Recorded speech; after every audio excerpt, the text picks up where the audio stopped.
Assalamualaikum warahmatullahi wabarakatuh. Halo semuanya, perkenalkan nama saya Sari Wahyuni dengan NIM 19.0254241040.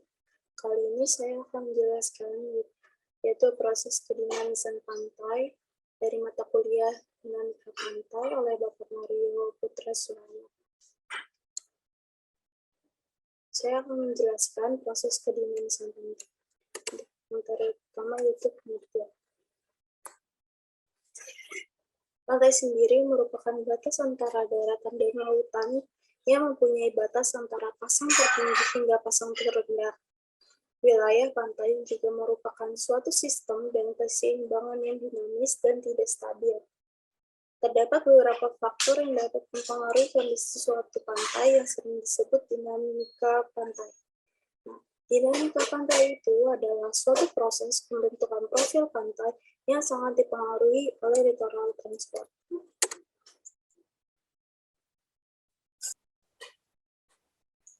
Proses terjadinya kedinamisan pantai terjadi akibat adanya interaksi dari angin, gelombang, pasang surut, badai, kenaikan muka air, laut, dan sedimen. Proses dinamika pantai terjadi karena proses littoral yang terjadi di daerah nearshore. Proses littoral merupakan suatu gerakan sedimen di dekat pantai yang disebabkan oleh gelombang dan arus. Gerakan sedimen ini menyebabkan terjadinya perubahan garis pantai. Akibat lain yang dapat ditimbulkan adalah abrasi pantai. Kemudian, akibat lain yang dapat ditimbulkan adalah sedimentasi.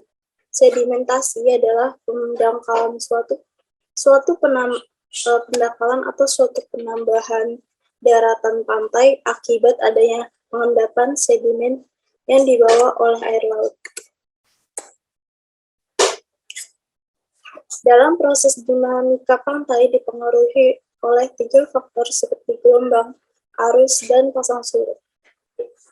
Gelombang terjadi melalui proses pergerakan massa air yang dibentuk secara umum oleh hembusan angin secara tegak lurus terhadap garis pantai.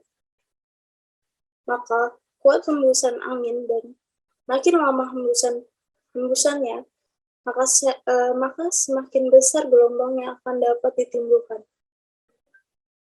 Pecahan gelombang akan menimbulkan arus dan turbulensi yang sangat besar dan dapat menggerakkan sedimen dasar.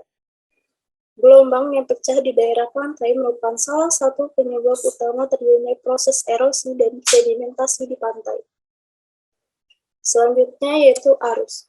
Arus adalah pergerakan massa air secara vertikal dan horizontal sehingga menuju keseimbangannya atau gerakan air yang sangat luas yang terjadi ke seluruh lautan di dunia. Arus juga merupakan gerakan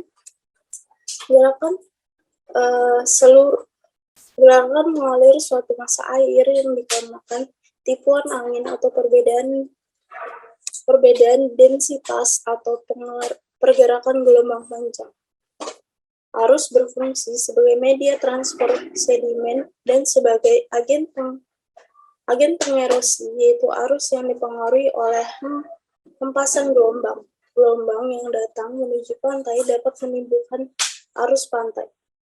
Arus juga dapat mengakibatkan abrasi dan abrasi. Abrasi pantai adalah proses pengikisan pantai oleh tenaga gelombang dan arus yang bersifat merusak.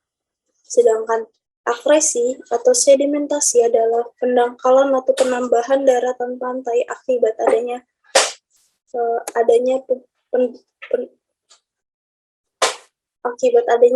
pengendapan sedimen yang dibawa oleh air laut. Yang terakhir adalah pasang surut. Pasang surut adalah gerakan naik turunnya muka air laut secara berirama yang disebabkan oleh gaya tarik bulan dan matahari. Pasang naik akan menyebabkan sedimentasi ke dekat pantai, sedangkan bila pasang surut akan menyebabkan majunya sedimentasi ke arah laut lepas. Sekian presentasi yang saya sampaikan. Kurang lebihnya mohon maaf. Assalamualaikum warahmatullahi wabarakatuh.